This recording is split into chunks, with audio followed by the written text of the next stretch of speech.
Buenos días, nos encontramos una vez más reflexionando sobre los dones del Espíritu Santo en esta novena de Pentecostés. Y estamos ya culminando con los 7 dones. Hoy vamos a meditar sobre el último de los 7 dones, que es el temor de Dios. El temor de Dios. El último en el orden de numeración de estos dones, que es el don del temor de Dios. La Sagrada Escritura afirma que principio del saber es el temor de Yahvé, en el Salmo 110 y en Proverbios 1:7.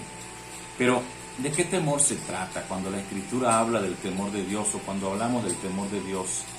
No ciertamente es ese miedo de Dios, no es ese miedo de Dios que impulsa a evitar pensar o acordarse de Él, como que si fuera algo que nos perturbara o que nos inquietara. Ese fue el estado de ánimo que, según la Biblia, impulsó a nuestros primeros padres, Adán y Eva, después del pecado, a ocultarse de la vista de Yahvé, por en medio de los árboles, en Génesis 3:8. También ese fue el mismo sentimiento que del siervo infiel, aquel siervo malvado e infiel que en la parábola evangélica escondió la moneda bajo tierra por miedo. Nos dice Mateo en el capítulo 25, del 18 al 26. Pero este concepto del temor-miedo no es el verdadero concepto del temor, don del Espíritu. Aquí se trata de algo mucho más noble y sublime.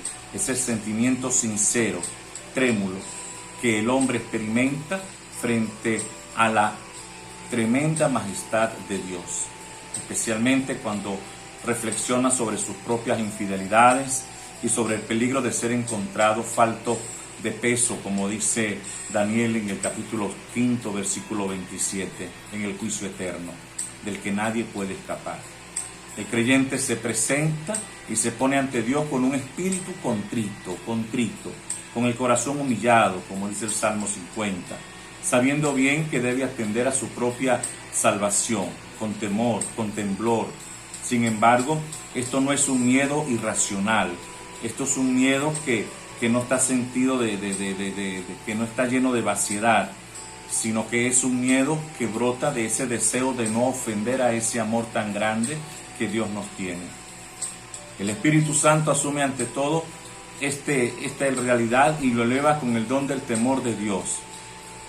Ciertamente esto no excluye la trepidación que nace de la conciencia de las culpas cometidas, ciertamente, y de la perspectiva del castigo divino, es verdad, pero la suaviza con la fe en la misericordia. Es un Dios amoroso, misericordioso.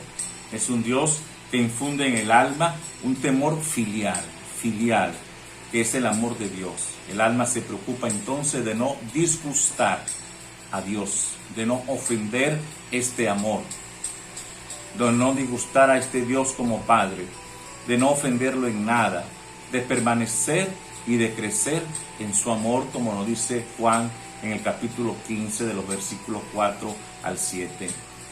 De este santo y justo temor, conjugado en el alma con el amor a Dios, depende toda la práctica de las virtudes cristianas, y especialmente de la humildad, de la templanza, de la castidad, de la mortificación de los sentidos.